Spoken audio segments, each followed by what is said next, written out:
Souvent, quand on s'entraîne en course à pied ou dans un sport d'endurance, globalement pour progresser, on a vu qu'il fallait faire deux choses, des sorties longues et des séances de fractionnés.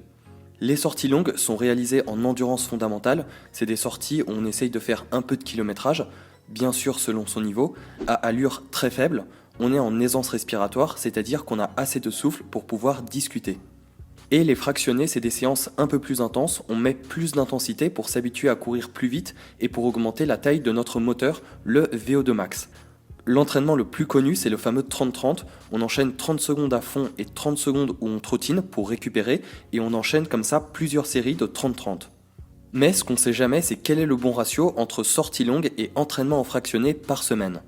Mettons qu'on court ou qu'on s'entraîne en endurance 3-4 fois par semaine, est-ce qu'on doit suivre un ratio de 50-50, c'est-à-dire faire 2 sorties longues et 2 entraînements en fractionné par semaine, ou est-ce qu'il vaut mieux faire plus de sorties longues, par exemple 3 sorties longues pour une sortie en fractionné, ou peut-être l'inverse? Quel est le meilleur ratio pour à la fois progresser et être le plus performant? Ça serait intéressant de savoir s'il existe des données chez des sportifs de haut niveau, comme ça on pourrait connaître leur ratio d'entraînement.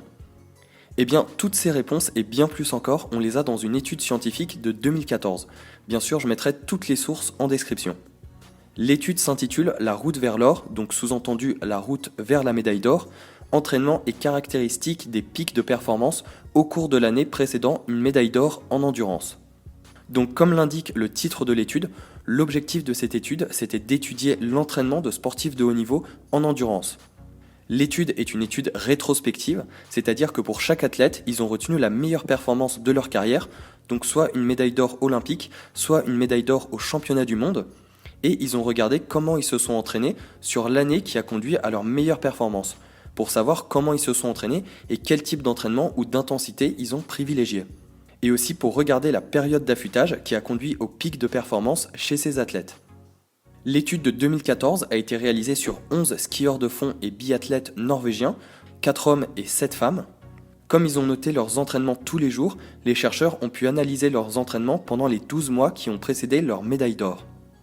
Donc résultat, ils s'entraînent environ 800 heures par an, donc ils s'entraînent un peu plus de 2 heures par jour en moyenne à l'année, répartis en 500 sessions d'entraînement, donc ils s'entraînent entre 8 à 10 fois par semaine.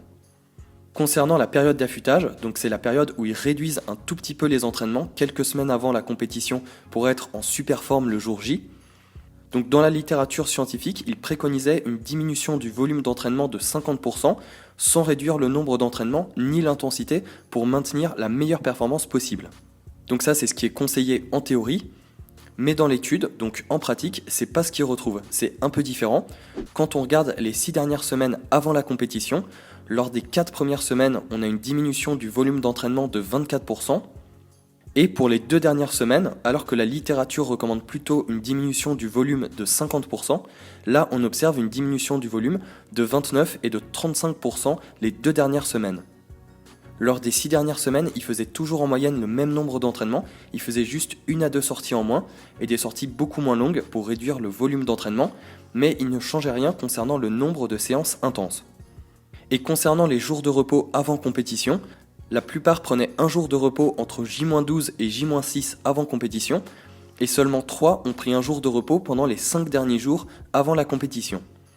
Donc globalement, ils continuaient de s'entraîner tous les jours avec des durées d'entraînement plus courtes et sans prendre énormément de jours de repos avant la compétition. Donc comme ça leur a permis à tous de décrocher une médaille d'or, on peut donc supposer qu'une diminution du volume de 20 à 30% et non de 50% les 6 dernières semaines serait largement suffisant pour avoir la meilleure performance possible en endurance. Ensuite, et ça c'est le plus important, la répartition des heures d'entraînement. Sur les 800 heures d'entraînement à l'année, ils passent 5% du temps au renforcement musculaire, 1% du temps à des entraînements spécifiques de vitesse, donc plus un travail axé sur la technique, et ils passent 94% du temps à s'entraîner en endurance. Maintenant, si on découpe tous les entraînements en endurance entre des entraînements à faible intensité, des entraînements à intensité moyenne et des entraînements à haute intensité, ils passent 91% du temps à s'entraîner à faible intensité. Ils ont découpé le travail d'endurance en 5 zones d'intensité différentes. La zone 1 et la zone 2, c'est un travail de faible intensité. On est dans le vert, donc tout va bien. La zone 3, c'est une zone d'intensité moyenne à élevée. C'est un peu une zone intermédiaire. On est dans le orange. Ça commence à piquer un peu mais on sent qu'on a quand même un peu de marge. Et les zones 4 et 5, c'est des zones de haute intensité, là on commence à se mettre dans le rouge. Regardez la répartition à l'année sur ce schéma. Le travail dans la zone 1, donc à l'intensité la plus faible, représente environ 80 à 90% du temps total d'entraînement, c'est-à-dire donc des entraînements à très faible intensité.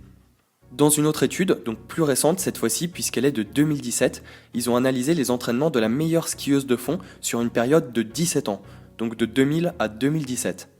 Et résultat, c'est encore plus flagrant sur ce graphique, pendant ces 5 meilleures années, de 2010 à 2015, où elle a remporté le plus de médailles d'or, elle était à plus de 900 heures d'entraînement par an, donc ce qui est énorme, avec 90% du temps passé à faible intensité, donc des sorties d'1h30, 2 heures en endurance à très faible allure. Bien sûr, les études ont été réalisées sur du ski de fond, mais cette règle de 80-90% d'efforts à faible intensité et 10 à 15% d'efforts à moyenne ou à haute intensité est aussi valable dans les autres sports d'endurance, comme en cyclisme, en course à pied et en natation. Donc, qu'est-ce qu'on peut en tirer de tout ça ? Eh bien, quand on s'entraîne, quand on va en salle de sport, on entend souvent le fameux no pain, no gain. Sous-entendu, on est obligé de souffrir, de se faire violence, de se mettre dans le rouge, de se faire du mal pour pouvoir se dire qu'on a fait une bonne séance. Mais en endurance, c'est totalement faux. En se mettant dans le rouge à chaque fois, d'une part, on risque de se dégoûter de l'activité, mais en plus, on risque de trop en faire, de se fatiguer, de s'épuiser ou de se blesser. On court vers le surmenage et le surentraînement.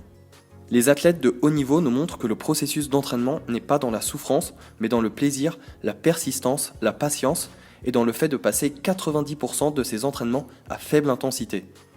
En conclusion, si vous faites 3-4 sorties en endurance par semaine, faites-en une seule en fractionné et toutes les autres à allure tranquille, c'est-à-dire à faible intensité.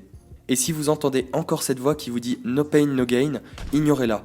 En y allant tout doux et en vous entraînant à faible intensité, vous êtes déjà en train de vous entraîner comme un médaillé d'or olympique. Encore un texte sorti de l'enfer comme si je m'appelais Belzébuth. Mec c'est sûr, je les baisse dur tes freestylers, je les éduque. Chacune de mes punch vous défigure, j'ai capté le truc, je vais viser le but. Tête de rappeur dans le réticule, je les destitue, j'ai le 16 qui tue. Wow.